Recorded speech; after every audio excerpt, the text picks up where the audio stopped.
So we'll now deal with in next 2-3 lectures about acid-base balance. Let us first understand what exactly is meant by acid.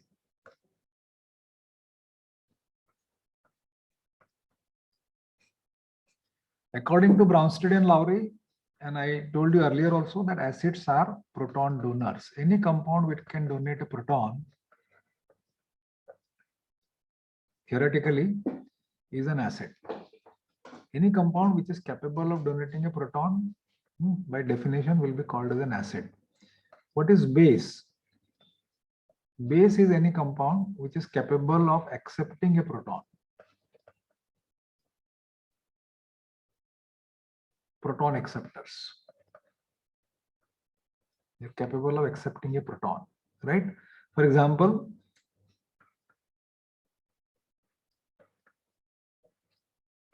this is carbonic acid. So when it ionizes, it gives you H plus plus SCO3 minus. So H2CO3 is an acid because it is donating a proton. When it ionizes, it gives up a proton. Okay, therefore it is an acid definition wise.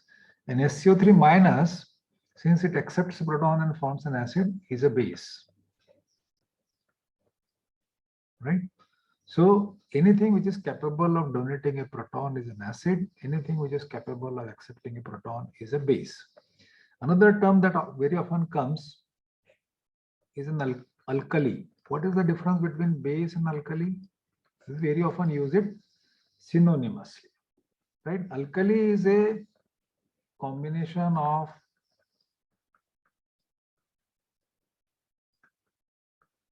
alkaline metal ion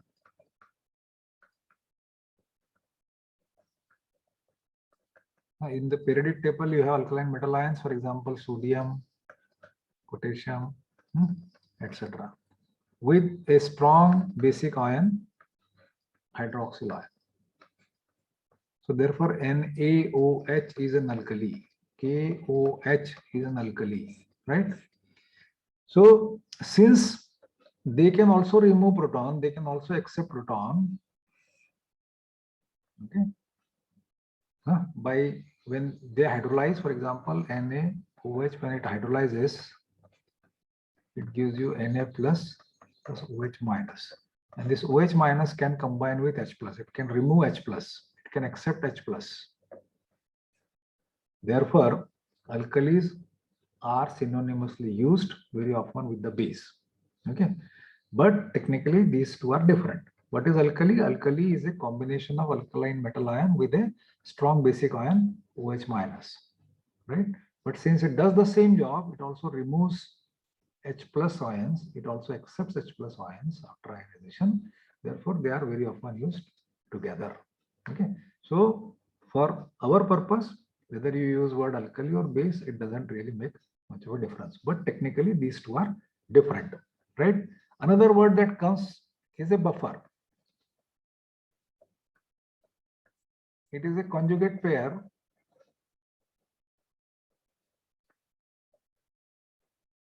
of weak acid and its corresponding base. For example, H2CO3 and NaSO3, it's a buffer system. H2CO3 is a weak acid and NaSO3 is a base. Means it can donate a proton, it can accept a proton. And therefore, a pair of these two will constitute a buffer system. Okay. Let me take a little more time and explain you what is meant by a strong acid.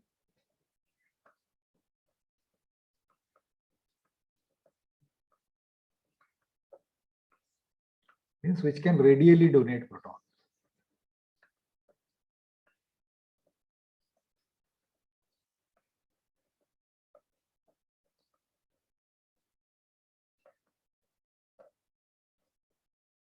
Very easily donate proton. Radially means very easily donate proton. For example, HCl, it's a strong acid.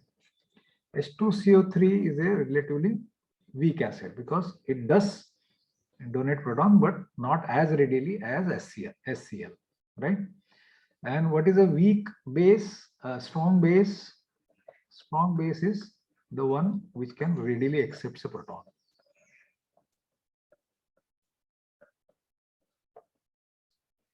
Right?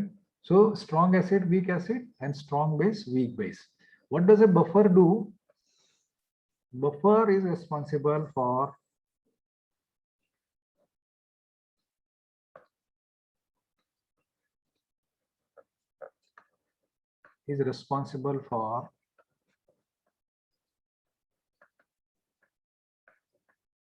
resisting change in pH.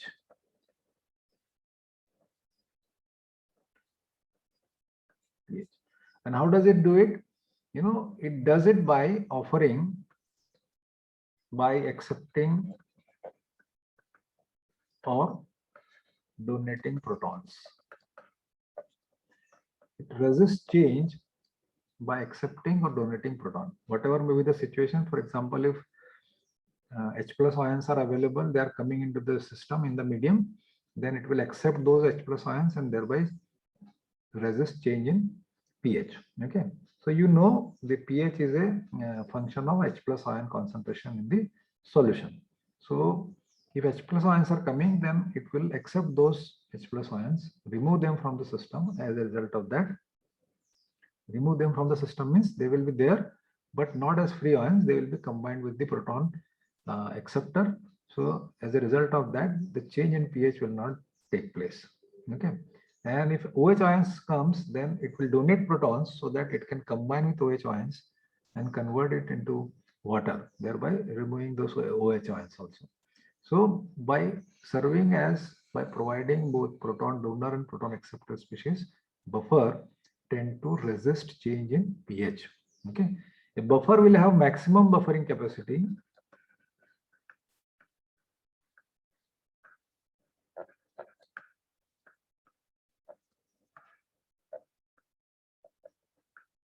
near or not near at the pK of an acid, of its acid component.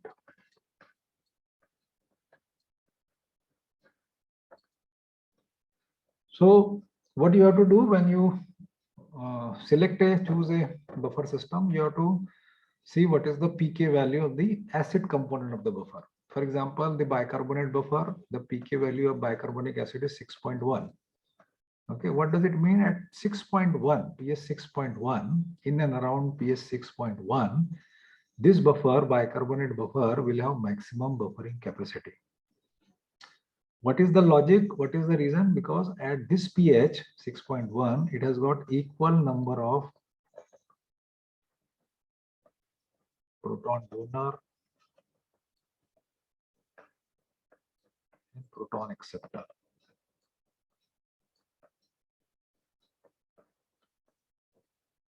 Right? So when you choose a buffer, what you have to do, you have to look for the pK of the acid to determine whether this buffer is going to be suitable for the pH or at the pH you want to work. Right? Normally, suppose if you want to work at around 7.4 or 7.5, you should look for a buffer where the acid component has a pK of around 7.5, 7.2, 7.1, 7.7, 7.8, 6 point, something like that. The nearer to 7.5, the better, right? Because at that pH, the buffer will have maximum buffering capacity. Its capacity to resist change in pH will be maximum, right?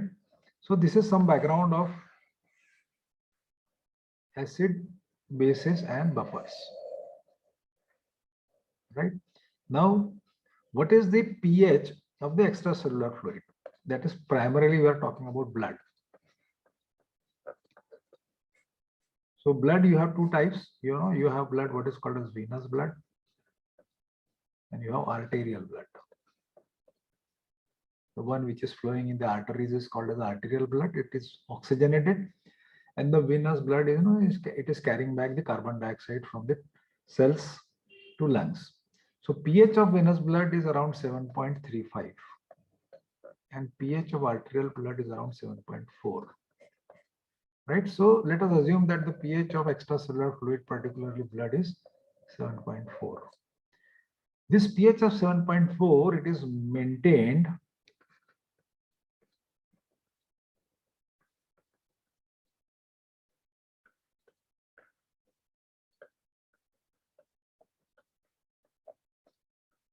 on a minute-to-minute basis.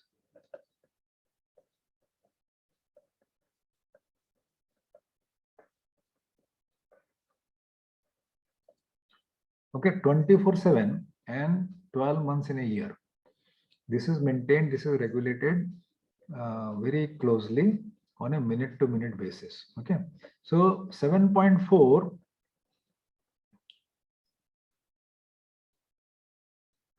you know, the pH scale starts from 0 to 14, right?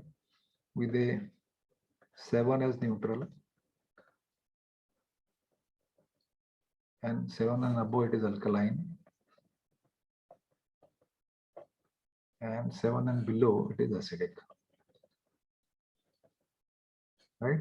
So normally it is maintained at 7.4, and I am saying it is maintained on a minute-to-minute basis. Please understand the significance. Please understand the seriousness on a minute-to-minute basis, because if it deviates from 7.4 even for a few minutes, you know, if it comes down, okay, then the person is said to be suffering from what is called as acidosis.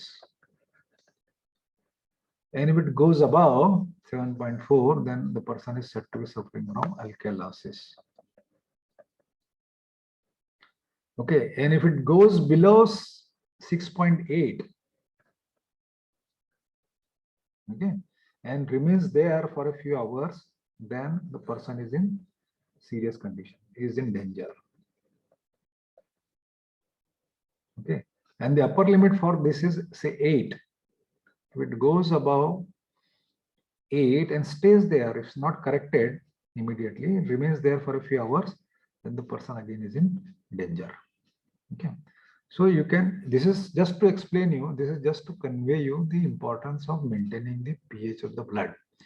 And what is the importance, why it is so important? And the answer is simple, because most of your enzyme catalyzed reactions are pH sensitive. So if the pH changes and if it is not corrected in time, so entire metabolism, all the biochemical reactions are going to be affected. Okay, and therefore on the lower side 6.8 and on the upper side 8.0, right? 8.0. These are limits. If it remains there for a few hours, then the life of a person is in danger. The situation is really grim, right? So it has to be maintained at a level 7.4. If it is that important, then naturally what nature has done, nature has provided you an equally effective mechanism so that the pH of your extracellular fluid, that is blood, can be maintained at the level it is supposed to be. Okay, so there is a 3-tier mechanism.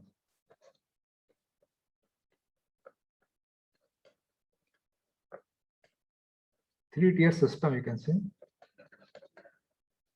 There is a 3-tier system in place to regulate, to maintain the pH of the blood. And what are those 3 tiers? So first one is, there are buffers. I just told you that buffer is the one which resists change in pH.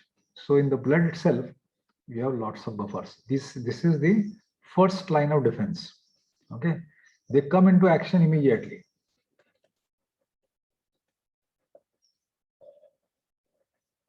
They come into action immediately. As soon as the pH starts deviating from 7.4, either on the lower side or on the upper side, the blood buffers immediately get into action and they will start resisting the change in that pH. They will try and maintain the pH 7.4. Okay, if the deviation or the fluctuation is more and which cannot be handled by the blood buffers, the second tier, the second line of defense is your pulmonary system.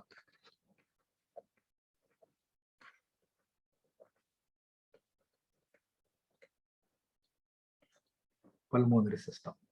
Okay, pulmonary system means your respiratory system. By altering the rate and depth of breathing, the pH can be controlled, the pH can be regulated. Okay, it comes into action somewhere around 10 minutes to a day. 24 hours. And its capacity to resist change in pH is limited. The capacity of pulmonary system is almost twice that of the blood buffers.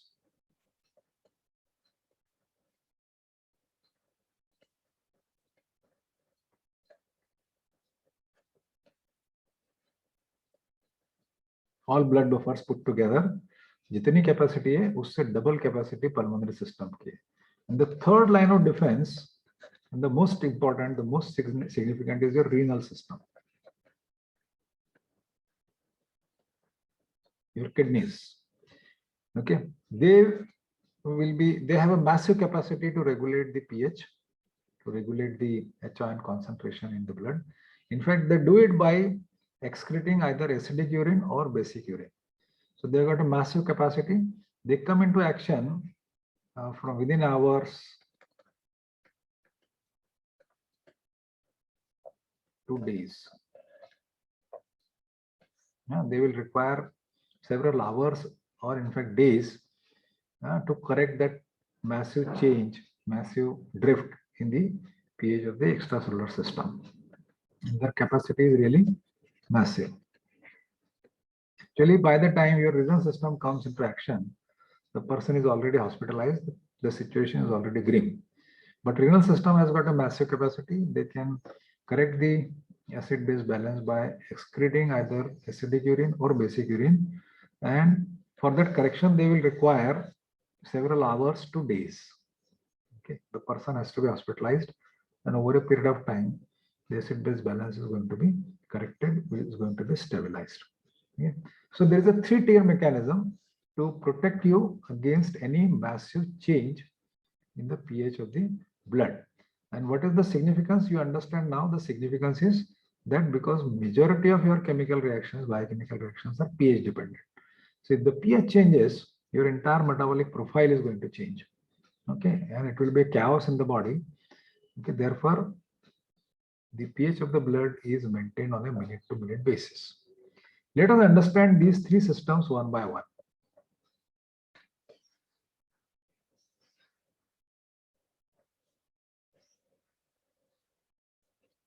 Let us begin with blood buffers.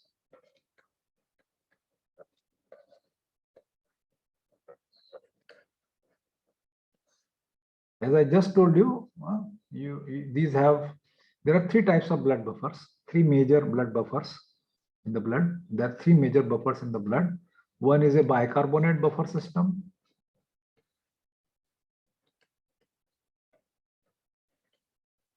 One is the bicarbonate buffer system.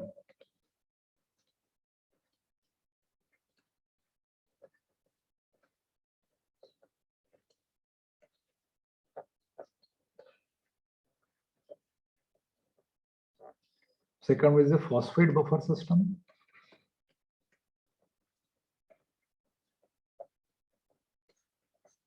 And third one is the protein buffer system. Right? Now, bicarbonate buffer system, let us understand this first. Bicarbonate buffer system. Bicarbonate buffer system, the components of bicarbonate buffer system is, you have to remember this, H2CO3 is the acid and NaSCO3 is the base. It's a conjugate acid base pair. So this is the acid component, means proton donor, and this is the proton acceptor, right? Now the pK of this buffer system is 6.1.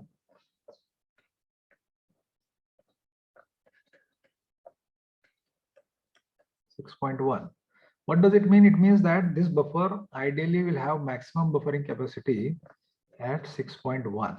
Okay, but the pH where you want to resist change in the pH where you want this buffer to act is 7.4. Okay, so this is too far from the 7.4, but still it is a major buffer system in the blood because the ionic concentration of these two, H2CO3, the component, okay, is very high in the blood. The sheer number of these two molecules, these two components of the buffer system is very high in the blood. So So in spite of having a pK which is not very suitable, this buffer system is a significant buffer system in the blood. I am repeating once again, what does it mean? The pK of the buffer acid component of this buffer is 6.1. What does it mean? It means that it will have maximum buffering capacity at around 6.1. Whereas what I told you is, if it goes to 6.8, there itself it is, already a serious condition. So you cannot allow it to go to 6.1 and then see this buffer system will come into play. No. So this buffer system, though the pK is not that favorable, still a significant buffer because the ionic strength of the component of this buffer system is very high in the blood, and therefore it can still resist change in the pH. Okay. So how can it resist change in pH? Let us try and understand. Let's say, for example,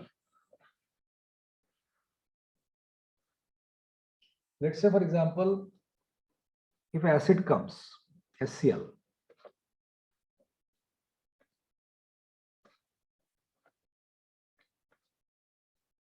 Okay. HCl, if it comes into the system, what it is going to do? It is going to ionize quickly and very radially it is going to give you, because it is a strong acid.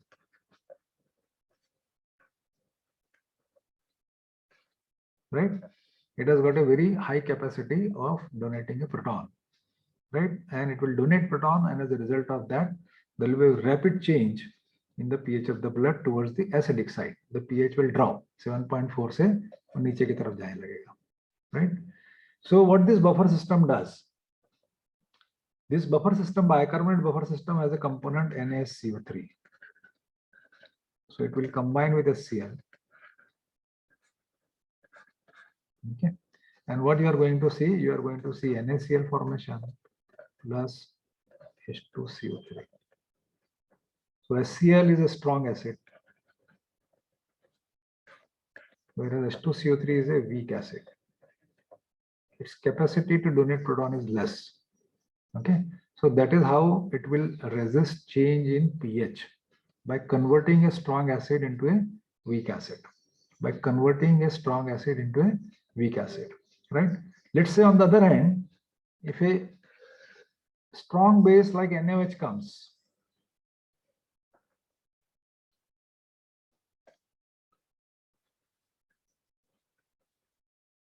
so NaOH is a strong base because its capacity to ionize and produce OH minus ion is very high, right? So this buffer system has got a component, acid component, so it will combine with NaOH plus H2CO3. What you are going to see? You are going to see formation of NaHCO3, NaHCO3 and water. So this is a strong base, whereas this is a weak base. Its capacity to ionize and produce SCO3 minus is less. So effectively what you are doing is you are converting a strong base into a weak base, thereby resisting the change in pH. Okay, so this is how your bicarbonate buffer system in the blood acts. It removes, or it converts a strong acid into a weak acid. It converts a strong base into a weak base. It has got both proton donor and proton acceptor species. Though the pK is not very favorable, but the sheer ionic strength, concentration of the components of this buffer system is so high that it becomes a significant buffer system in the blood. The second buffer system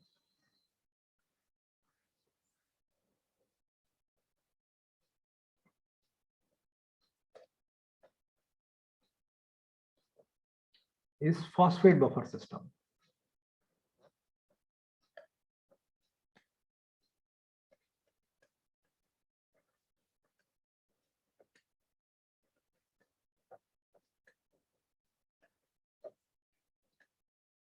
What are the components of this buffer system? The components of this buffer system is sodium dihydrogen phosphate.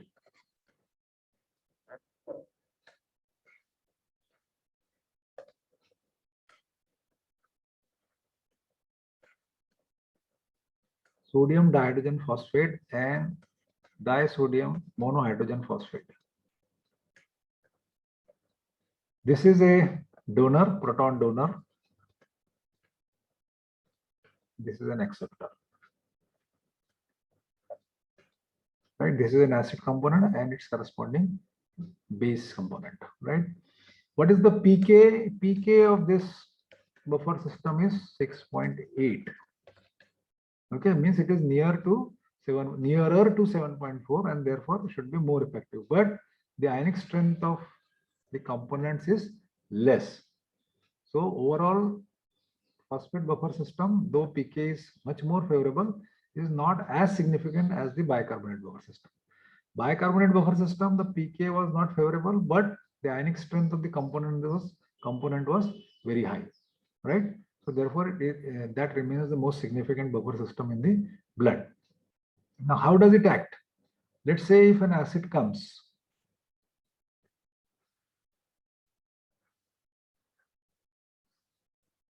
a strong acid comes. Let us take the example of HCl again. So HCl is going to combine with the,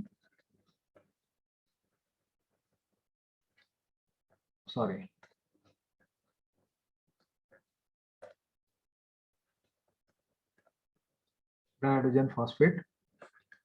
What you are going to see? You are going to see a NaH2PO4 plus, you are going to see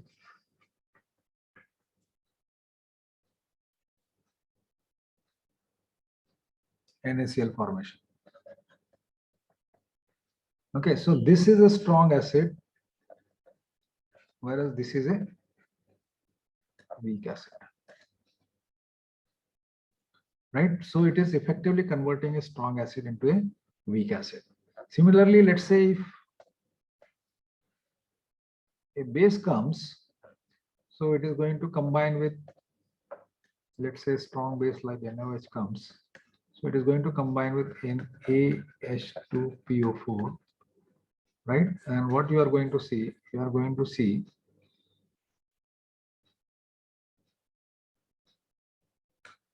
Na2HPO4 plus water. So this is a strong base. This is a weak base. So it is again converting a strong acid to weak acid and a strong base to a weak base. And it has got a favorable pK, but the ionic strength of the component is not that high. So it remains, it's a good buffer, but not as significant as the bicarbonate buffer system. The third and probably again the most important buffer system is the protein buffer system.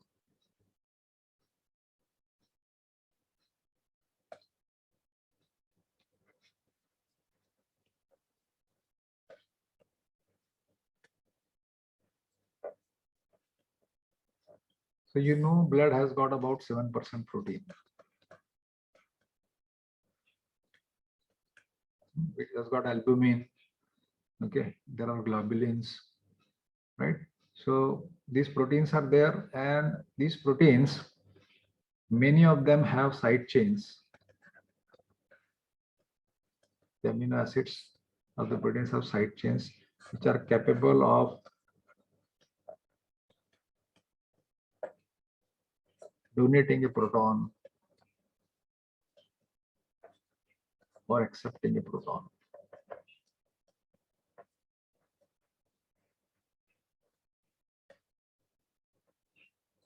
Right? So amino acid side chain, amino acids having additional carboxyl group include glutamate, aspartic acid. Okay, you have lysine here, which is an additional amino group is there, and it is capable of accepting a proton. So large number of amino acids are there in the proteins which will have these capabilities. Histidine is there, which can act both as a proton donor and proton acceptor depending upon the pH. Okay, so carboxyl group can donate protons, amino groups can accept protons. Depending upon the pH, you can have CO minus, This is also capable of accepting a proton. So since you have large number of these kinds of functional groups of the amino acids of the proteins in the blood, which are capable of donating or accepting a proton, the protein becomes a very effective, very significant buffer system in the blood. And what do they do? They resist change in pH. Together, collectively, they resist change in pH. Okay. So this is about the protein buffer system. So please understand, blood buffers, they are the first line of defense. First line of defense.